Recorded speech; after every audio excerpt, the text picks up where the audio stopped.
maybe he's back to stay. Another video. So yeah, here's a little video that I might do once a week, maybe twice a week, depending on my schedule. But I'm going to take a Chinese newspaper, the China Daily. Well, it's in English, but I'm going to take this newspaper and I'm going to talk about some of the local headlines, some of the local news that goes on here. I wish I could get it in the original Chinese and be able to translate it. However, my Chinese reading leaves something to be desired. I think they say you need to know at least 2,000 Chinese characters. You have to have them memorized, because remember, Chinese is pictorial. Okay, English is phonetic, so you can sound a word out in English, but with Chinese, you got to memorize. Okay, this character means this, and this character means that, and so on. And well, I know maybe 200 characters, quite a bit shy of the 2,000 required for reading a paper. But yeah, some interesting headlines that have occurred this week from in and around China. So in Beijing, we got 143 cases of frugality violations made public. Xi Jinping, the new chairman, has come off pretty strong against corruption or party abuse in this early part of his tenure. Frugality, in this case, isn't so much corruption. Oh, I guess it could be corruption depending on who the official's entertaining. But what frugality means in this sense is that you've got these party officials, these party members that are going out, and they're using, I guess, the Chinese equivalent of tax dollars to buy incredible banquets and booze up during lunch and sport the best cigarettes for every meeting and so on and so on and so on. They're spending money that is paid for by the Chinese people to live it up, okay? So, yeah, Xi Jinping coming down on, I guess you could say, practices and corruption. But the other reason that he's coming out this way isn't only an ideology, which I do hope that that's a major component. I really do. Thus far, he seems like a pretty reasonable guy, but we'll get into that later. I said the same thing about Hu Jintao and Wen Jiabao long ago, and it turns out they funneled an incredible amount of state money into their family estates, their family-owned and ran businesses, but I'm digressing. The other reason I think he's coming down on this rather hard, this culture of corruption, is that right now the party isn't exactly viewed in the best light. Quarterly reports for the last year have shown China's economy taking quite a turn for the slower. Yes, China's GDP far outpaces that of the United States, but in the recent year, as compared to the rapid growth we've seen in the last 10 years, it's really kind of went like that, and the people are concerned about it. Now, if they see their government officials buying lavish meals all the time and accepting a little this and a little that on the side, they're going to get pissed. So this is as much an attempt to quell public opinion as it is to actually come down on the culture of corruption. But yeah, 143 cases in Beijing alone. What else from Beijing? Public pool water quality available online. All right, so you know whether the kiddies are pissing in the pool or not. Now, I find it funny that they'll publish this information. And they publish information on air quality, but I'm going to be honest about that. I've been to a lot of these major hubs, major cities, where air quality is a major problem. The numbers, the parts per million of whatever nasty may be floating around doesn't reflect what's really going on out there in the local atmosphere. I mean, one, you'd only look out a window and go, oh crap, man, we got a problem here. I remember, I think it was last year, Beijing threw a major fit about the U.S. Embassy publishing the actual numbers, but who knows, those could have been tampered with too. Anyway, beyond pee in the pool, famed brand slogan be banned for products. This is actually interesting, because this is kind of like a Surefine in the United States, or back in the day, IGA. Oh my God, what are they? I don't even know, they have a different name now, or if they're even around anymore, but this is the Chinese famous brand. A lot of products have this slogan on said products, and now apparently it's banned, and they don't explain why, they're just banning it. Enough said. Expert panel set up to improve food safety. Please. I mean, I live here, and some of the food atrocities that occur, I mean, we think we got issues in the U.S., and we do. I mean, there's the whole topic of GMO, things like that, GMOs and whatnot. But here, I mean, just the blatant violations. I mean, spraying Bite's Eye, Chinese white cabbage, Napa, I think you call it, but spraying it with bleach so that it maintains its color to endure the trip to whatever market it may be going. pebbles and walnuts. At the time, I mean, you'd think that the labor cost of opening a walnut, putting a pebble and sealing the walnut, it wouldn't be very cost effective, but it's happened. Cardboard and frozen dumplings, jiaozi, that you buy at the market to come home and cook. Cardboard filler, recycled oil. Okay, oil they scrape off the street, recycle it for cooking. And I got nailed at that shit once. It's not a good time. I was down and out for 2 weeks. Felt like somebody was sticking a knife into my stomach. It was not a good time. So here's hoping that this panel accomplishes something. Liaoning province, far north. Old pear tree remains healthy and productive. Okay, great. Happy for the pear tree. Anhui province. Hospital compensates a couple with HIV/AIDS. It almost reads like they compensated the couple by giving them AIDS. Here, have some AIDS. But yeah, ooh, this is a bad one. The wife contracted AIDS when getting a blood transfusion and passed it on to her husband through intercourse. She was awarded 300,000 yuan, so that's what, about 50,000 US dollars. Yeah, that happened in the US. I think that couple would be made for life. 50,000. You know, here's AIDS. Have a nice life. But here's 50,000 to pad it a bit. Hospitals. I could do a whole video on hospitals here. Chinese healthcare is draconian, and I know a lot of people bitch about the new healthcare program, Obamacare, I guess, in the U.S. But you ain't seen nothing yet, man. I mean, what they've got here, I think the government chips in less than a penny per person in China for healthcare benefits, for social insurance. And it's just incredible considering that China at one point was a communism and these things were assumed to have been free. Okay? Free for everybody to have. But again, kind of interesting how that played out. Shanxi province. Student apologizes for damaging car. This is a good story. Okay? Something that'll warm the heart. A middle school student has been praised after he apologized for damaging a car and left a note on the vehicle. Huashang is peanut. Huashang Daily reported on Monday. Zhang Yue, a student in Hanzhong, damaged one of the car's windows while playing soccer with friends on Friday. Zhang left a note with an apology and his phone number on the car. The car owner found the note on Saturday and wrote about the experience online, praising the boy for his honesty. Good on you, kid. Good honest kid there.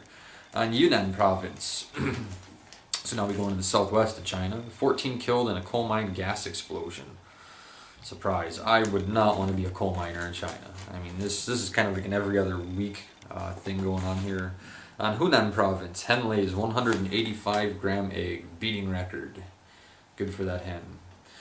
Guangdong province. Okay, that's where I live. 3 detained after 1 dies in chemical leak. I wonder where that one. Guangzhou. Let's read what this is about. In Tianhe district.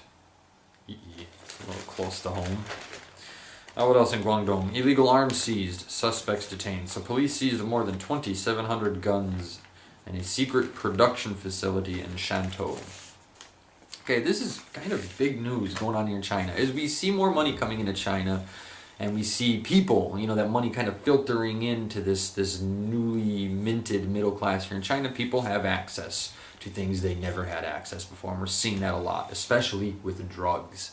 Okay, drugs are a taboo property here. Okay, and it goes back. It's historical. It goes back to the Opium Wars, where literally opium brought China to its knees. It really kind of played a huge role in what the Chinese call the century of shame, wherein the imperial powers came in, kind of divvied China up, introduced drugs. Drugs more or less brought down the Qing dynasty, which was the final dynasty of China. And the opium dens that we always see in movies or read about in books, that was a reality here.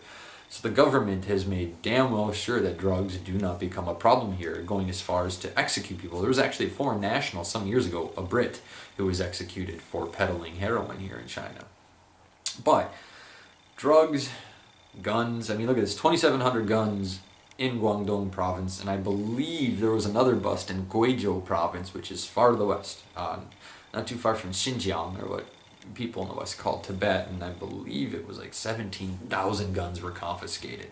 Okay, big issue, and I think we're going to be seeing more and more of that. There was actually a shootout, a student was telling me, at a local mall not far from here, where like apparently there was an attempted armed robbery and 5 people were gunned down. But yeah, okay, so there's the guns. Okay, 17,000 in Guizhou, 2,700 here in Guangdong in Shantou.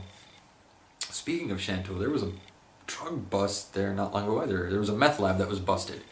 3 tons of meth. Okay, 3 tons. Let's put that into perspective. 3 tons of meth. And again, I think that was Shantou. So big problem. Guangdong is kind of like the California of China. It's the richest province. Many of the superstars hail from Hong Kong, which is part of Guangdong province. It's the happening place, I guess. And when you have the happening place, you have a lot of the problems that happen in societies have, including drugs and guns. So like I said, we're going to see more and more and more of this. And actually, I might talk about an article later in a different video wherein now Chinese police, more of them are being authorized to carry their own sidearms. So kind of see where that goes. If it follows the same plot, twist, and climax, U.S.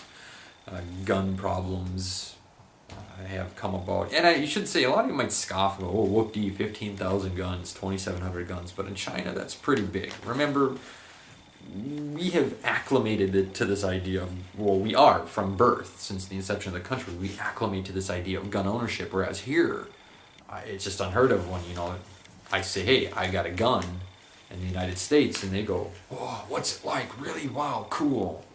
Yippee. I want to learn how to shoot a gun, and so on.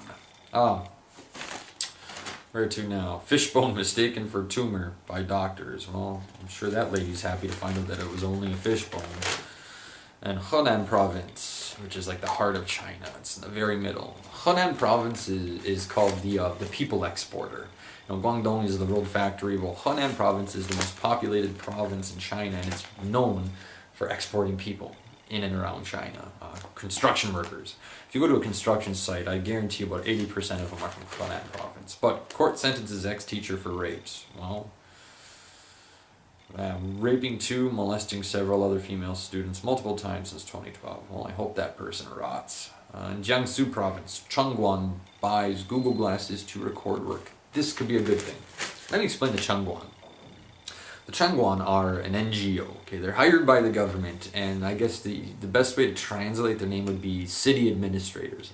So what they do is, in China we got street vendors everywhere. I mean, they sell everything from shoes to barbecue to fruit to whatnot. Okay, and in order to clean up the public image, or what I like to call the face of China, and we'll talk about face in another video. They're really, putting their boots to stone in getting these vendors off of the streets. Now one might think, hey, okay, they're just cleaning up.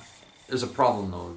These city administrators, these Chengguan, often resort to violent methods, unscrupulous methods to get these people off the street.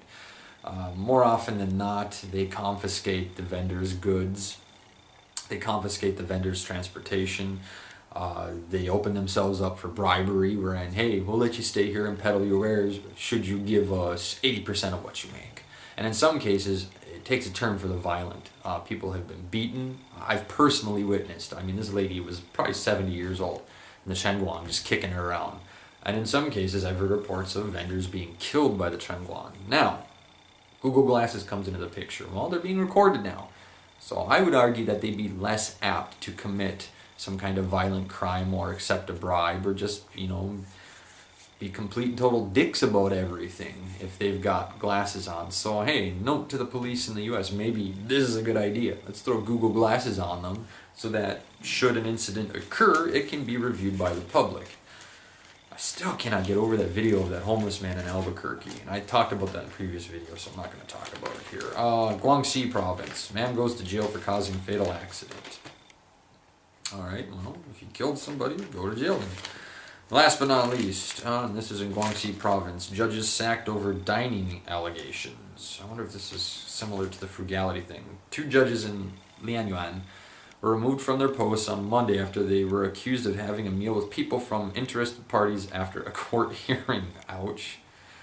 The hearing concerned a land grab case between a person named Tan and the local land bureau. Photos posted on the internet on Friday morning show the judges having lunch with 4 staff members from the bureau on Wednesday. So, This kind of comes back to that idea of, a culture of corruption. And I'm not singling out China. I mean, we've got the same damn thing in the U.S. We just give it a pretty name like special interest group, or the euphemism lobbyist. It's the same thing. I give you money, you deliver me something that I want. So I will give you money and you're going to say not guilty. I will give you money and you're going to grant me a defense contract, and so on and so on and so on. So the issues exist both here and back home in the United States. But just some interesting little local news stories, man. We got guns, we got drugs, we got corruption, and we got kids writing notes saying, hey, sorry I busted your window with my soccer ball. There you go. That's all I got for now. Maybe this will become a once a week thing, maybe a twice a week thing. Maybe this is the last time I'll ever do it. I don't know. But if you got any comments or any questions, or you stumbled across something in the news, and there's a lot going on. I mean, I wish I could make 100 videos. I mean, the UNUA or UAUN factory in Dongguan, 50,000 workers went on strike. That is a major supplier for Adidas apparel and Nike apparel, but I think it's Adidas's #1 supplier. 50,000 people on strike. So, that's going on. Dongguan, again, crackdown on prostitution, drugs, and guns there. Lots of crazy stuff. But anyway, that's all I got for now. I gotta go. Actually, it's time for Hoguo, which is hot pot. I love hot pot. It's hot pot night. Awesome. Yes. Alright, that's all I got for now. Later. Peace. Hang in there. Take care. 再见.